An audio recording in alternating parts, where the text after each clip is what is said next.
কিছু কিছু আইনের ভৌগোলিক বাউন্ডারি থাকে, কিন্তু মূলত যেটা সেটা হচ্ছে যে আপনার it is not the place of occurrence, it is the occurrence to home that will determine how the justice বা trial and court and other things will happen.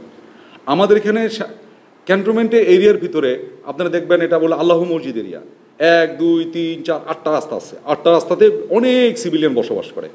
এখানে তো এক সময় তো মনে করেন আমাদের এখানে প্রাইম মিনিস্টার খালেদা জিয়া তো বসবাস করতেন 6 মাইল রোডে। যদি উনি কি এই 6 মাইল রোডে বসবাস করে বলে কি ওইখানকার যাবতীয় জিনিস আমরা কি মনিটর করতে পারবো? ডিজিএফআই যদিও বা ক্যান্টনমেন্টের ভিতরে, আমরা বলেছি DGFI functions under prime minister office, উনি কিভাবে কি করছে উনি কি আমাকে জানাতে বাধ্য?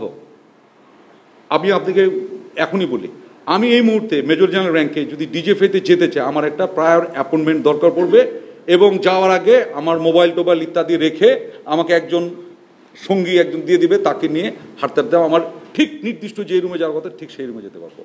তাহলে ওই ডিজিএফআইতে গত 2009 2007 14 15 20 ওই সময় কি ঘটেছিল আর্মি কিভাবে জানবে? And the reporting is not army.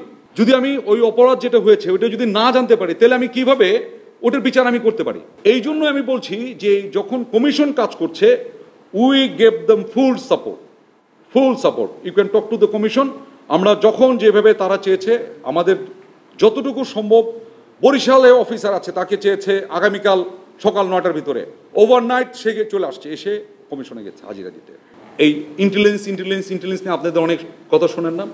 Intelligence কাজ করে নর্মাল যে আউটফিট তার একটা উপরে ফরেন, আমি একটু উদাহরণ দিলে হবে। আমাদের প্রত্যেকটা ডিভিশন মানে একটা বড় বড় ক্যান্টনমেন্ট, যেমন যশোর ক্যান্টনমেন্ট, কুমিল্লা ক্যান্টনমেন্ট, এগুলো বড় বড় ক্যান্টনমেন্ট, এক একটা করে ডিভিশনে একটা করে জিওসি থাকেন। উনার একটা ইন্টেলিজেন্স আউটফিট আছে, ওটাকে আমরা বলি ফিল্ড ইন্টেলিজেন্স ইউনিট। ওইখানকার যত ব্রিগেডিয়ার, ব্রিগেড কমান্ডার, ইউনিটের কমান্ডিং অফিসার ইত্যাদি তাদের যত কর্মকাণ্ড যা আছে তার একটা ফিডব্যাক ইন্টেলিজেন্স রিপোর্ট সরাসরি জিওসি পান। ঠিক ওই ডিভিশনে, ওই কুমিল্লা ক্যান্টনমেন্টে, ওই যশোর ক্যান্টনমেন্টে আরেকটা আউটফিটে কাজ করে যেটার নাম হচ্ছে আর্মি সিকিউরিটি ইউনিট। এটা হলো সরাসরি সেনা প্রধানের আন্ডারে। ওই জিওসি কি করেন বা তারও তো একটা চেক দরকার। সেনাপ্রধান বিভিন্ন ইনস্ট্রাকশন দিচ্ছেন, ওইটা ঠিকমতো প্রতিপালন হচ্ছে কিনা ওটারও তো একটা ফিডব্যাক দরকার। ওই ইন্টেলিজেন্সের কাজ করে কিন্তু আর্মি সিকিউরিটি ইউনিট, মানে স্তরটা বুঝতে পেরেছেন? এখন এই 3 বাহিনী কাজ করে, 3 বাহিনী ঠিকমতো কাজ করছে কিনা এটা কে দেখভাল করবে? Defence minister. আমাদের জন্য prime minister, defence minister most of the time single. তাহলে উনি কেমনে করে জানবেন? For his or her is the DGFI.